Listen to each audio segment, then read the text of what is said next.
یہ امام الانبیاء کے غلاموں، تو وہ نیپولین نے کہا تھا کہ تم مجھے اچھی مائیں دو، میں تمہیں اچھی قوم دیتا ہوں. ایک عظیم تھنکر ہے، اس نے کہا تھا. اور یہ ساری خیرات تو مدینے سے بچی ہے پوری دنیا میں. میرے آقا نے فرمایا تھا الجنت تحت اقدام الامہات، رب کی جنت ماؤں کے قدموں تلے ہے. اس کے دو پہلو ہیں. میرے آقا نے فرمایا رب کی جنت ماؤں کے قدموں تلے ہے. جنت ہے کہاں؟ قرآن میں ہے عند سدرۃ المنتہی عندہا جنت المأوی. ساتوں آسمانوں سے اوپر سدرہ ہے جبریل کا گھر، اور اس کے سامنے پہلی جنت.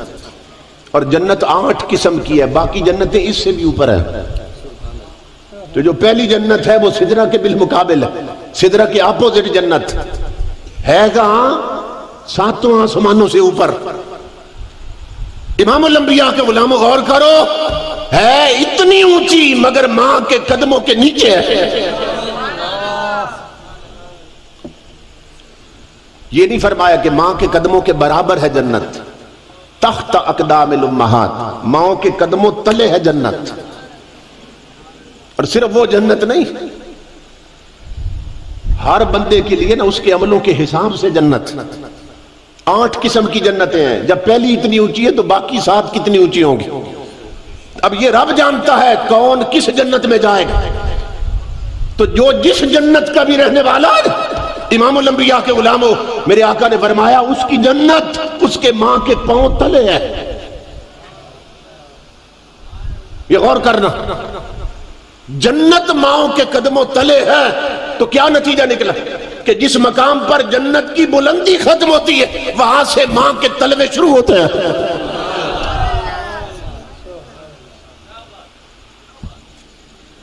تصور کیجیے.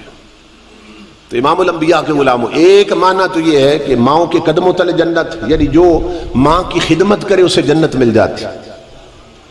اور جنہیں رب نے یہ نعمت دی ہے وہ خدمت کیا کرے، وہ خدمت کیا کرے. ماں کی، باپ کی خدمت کیا کرے.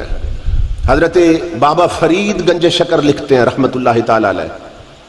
ایک تو ہوتا ہے نا باپ کے پاؤں کا بوسہ لینا، بوسے کی بات نہیں کر رہے.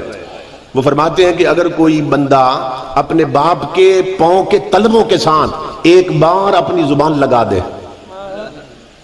صرف ایک بار زبان لگا دے باپ کے تلووں کے ساتھ، تو حضرت بابا فرید گنج شکر جیسا ولی لکھتا ہے، فرماتے ہیں پیدا کرنے والے کی قسم اس کی 10 سال کی عبادت پر اس کا یہ عمل بھاری ہو جاتا ہے.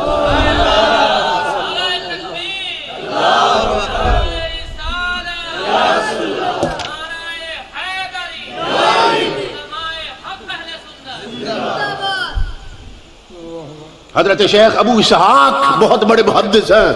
سو پڑھانے کے لیے جب کلاس لگی تو 2 طالب علم قریب ہوئے، عرض کی حضور ایک خواب دیکھا ہے، تعبیر پوچھنا چاہتے ہیں. فرمایا پہلے ایک بتائے پھر دوسرے کی سنتا ہوں. اس نے کہا جی حضرت رات خواب میں نے آپ کے بارے میں دیکھا ہے کہ آپ کی داڑھی میں ہیرے اور موتی چمک رہے ہیں اور نور چھن رہا ہے داڑھی سے. حضرت اس کی تعبیر کیا ہے؟ خواب بھی آپ کے بارے میں دیکھا ہے. دوسرا طالب علم کہنے لگا حضرت پھر مجھے ضرورت ہی کوئی نہیں خواب بیان کرنے، اللہ کی عزت کی قسم یہی خواب میں نے دیکھا ہے. آپ کی داڑھی میں ہیرے اور موتی ہیں اور نور چھن رہا ہے داڑھی سے. ہچکی بند گئی حضرت ابو اسحاق کی. فرمایا بیٹو تم نے ٹھیک دیکھا ہے، اس کی تعبیر پوری ہو چکی ہے، تم نے ٹھیک دیکھا ہے. کیا دیکھا ہے؟ داڑھی میں ہیرے اور موتی اور نور چھن رہا ہے. فرمایا ٹھیک دیکھتا ہے. کیوں؟ رات ماں سو رہی تھی چارپائی پہ، میں زمین پہ بیٹھ گیا تھا، ماں کے قدم دباتا رہا، بار بار میری داڑھی ماں کے قدموں کو چھو جاتی تھی. تو جو داڑھی بار بار ماں کے قدموں سے لگے اس میں ہیرے نظر نہ آئے تو کیا نظر آئے، اس میں نور نہ چھنے تو کیا جاتا. اس لیے امام الانبیاء کے غلاموں بتا رہا ہوں، ماں کی عظمت پہچانی ہے. وہ کسی نے کہا ہے ایک مدت سے میری ماں نہیں سوئی تابش، میں نے ایک بار کہا تھا مجھے ڈر لگتا ہے. میں نے بچپن میں کہا تھا ماں مجھے ڈر لگتا ہے، اس نے کہا چل میں جاگتی ہوں تو سو جائے گا. ایک مدت سے میری ماں نہیں سوئی تابش، میں نے ایک بار کہا تھا مجھے ڈر لگتا ہے. امام الانبیاء کے غلاموں ایسے رشتے ہیں، ان کی قدر کیجئے۔ کون بندہ ہے جسے طلب نہ ہو کہ میں جنت میں داخل ہو جاؤں، اور کون ہے جسے طلب نہ ہو کہ میں کعبے کی زیارت کر لوں؟ اللہ کی عزت کی قسم علی وجہ البصیرت، تحقیق کی بنیاد پہ کہہ رہا ہوں، جس کے ماں باپ زندہ ہیں جنت بھی اس کے گھر میں ہے، کعبہ بھی اس کے گھر میں ہے۔ امام الانبیاء کے غلاموں حضور گئے قبرستان میں تشریف لے گئے تو دیکھا کہ قبروں پہ نور کی بارش ہو رہی ہے، جنت کے انعامات اتر رہے ہیں اور ڈھیر لگے ہیں، اور قبروں سے نکل کے لوگ جولیاں بھر کے قبروں میں جا رہے ہیں۔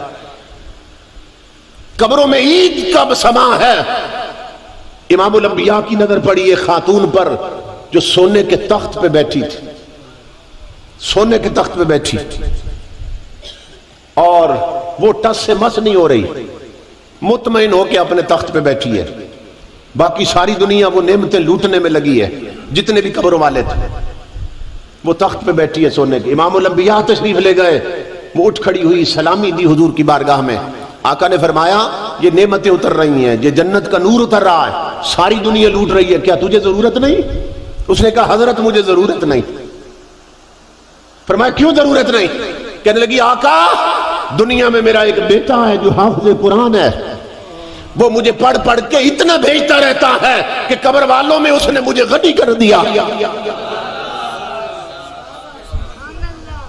اتنا بھیجتا ہے مجھے اس نے غنی بنا رکھا ہے، بے نیاز کر دیا اس سے۔ امام الانبیاء نے فرمایا کہاں ہے؟ عرض کی آقا مدینے کے چوک میں کھجورے بیچتا ہے مزدور، کھجورے بیچتا ہے۔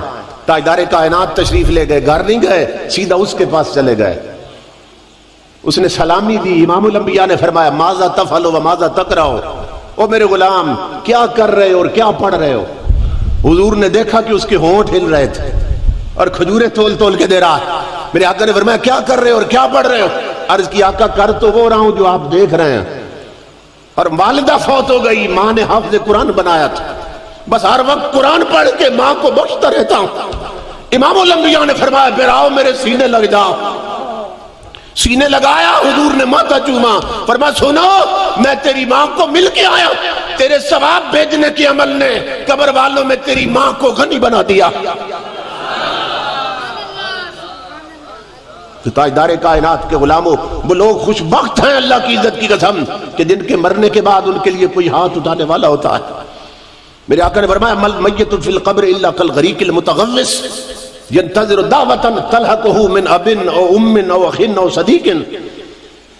آقا نے فرمایا قبروں میں پڑی ہوئی میتیں ڈوبنے والے فریادیوں کی طرح ہوتی ہیں، کہ جس طرح ڈوبنے والا چیختا ہے مجھے بچا لو بچا لو، تنکے کا سہارا بھی لیتا ہے اور چیختا ہے میں ہلاک ہو جاؤں گا اگر نہ بچایا، اسی طرح کئی میتیں قبروں میں پڑی ہوئی چیختی ہیں اور منتظر رہتی ہیں ماؤں کی دعاؤں کی، باپ کی دعا، ماں کی دعا، دوستوں کی دعا، بھائیوں کی دعا، منتظر رہتی ہیں کہ ان کی دعائیں کب پہنچتی ہیں۔ اس لیے جو لوگ یہ کر سکتے ہیں وہ یہ کیا کریں، اور یہ نہ ہو سکے تو کم از کم اگر ماں باپ فوت ہو گئے دونوں یا ایک، تو ہر جمعے کو ان کی قبر کی صرف زیارت کر لیا کریں۔ یعنی بعض لوگ کہتے ہیں جی پڑھ نہیں سکتے تو نہ پڑھ سکے، تو میرے آقا نے ان کی جھولی بھی خالی نہیں رہنے تھی۔ مشکات کی حدیث ہے، میرے آقا نے فرمایا من زار قبر ابویہ او احدہما فی کل جمعۃ کتب لہ عند اللہ برا، کہ جو بیٹا ہر جمعے کو اپنی ماں باپ کی قبر کی زیارت کو جاتا ہے، مطلق زیارت قبر کی فضیلت بیان ہو رہی ہے، اس میں یہ شرط نہیں، یہ بیان نہیں اس حدیث میں وہاں جا کے کچھ پڑھے تو یہ اجر ملے گا، ہو سکتا ہے اسے پڑھنا بھی نہ آتا ہوں، اور یہ شرط بھی نہیں ماں باپ تہجد گزار ہو تو قبر میں جائے تو یہ قبر پہ جائے تو یہ اجر ملے گا، یہ شرط بھی نہیں۔ فرمایا صرف اس لیے جائے کہ وہ ماں باپ تھے اور یہ بیٹا، اور جا اس لیے رہا ہے کہ رسول بھیج رہے ہیں، آقا بھیج رہے ہیں، اور آقا فرماتے ہیں وہ کیا کرتا ہے ہر جمعے کو جا کر زارا قبر ابویہ، دونوں فوت ہو جائیں تو دونوں کی، ایک ہو تو ایک کی، قبروں کی صرف مٹی تک لیتا ہے، ایک وقت آتا ہے اللہ اسے اپنے ولیوں میں شامل کر دیتا ہے۔ کرتا کیا رہا زارا قبر ابویہ ہے، صرف قبر کی مٹی تک ترا، زیارت سارے ماں باپ کا مقام ہے۔ تو امام الانبیاء کے غلاموں خود سوچئے ہمارے ماں باپ جیسے بھی ہوں، جو ان کی قبروں کی صرف مٹی تک لے رب کا ولی بنتا، تو جو مدینے جا کے گنبد خضرا تک لے وہ کیا بنے گا؟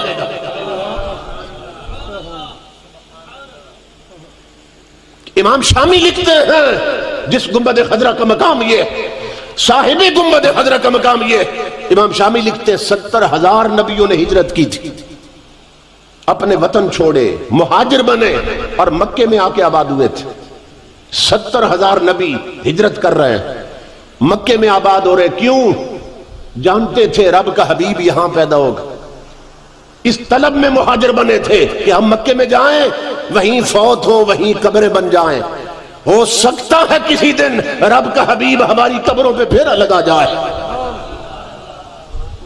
سوچو امام الانبیاء کے ذکر کی مجلس میں آنے والوں، 70,000 نبیوں کو طلب تھی کہ مصطفیٰ کے قدم قبر کے باہر ہی لگ جائے، اپنا مقدر دیکھ، تیری قبر کے اندر مصطفیٰ تشریف لاتے ہیں۔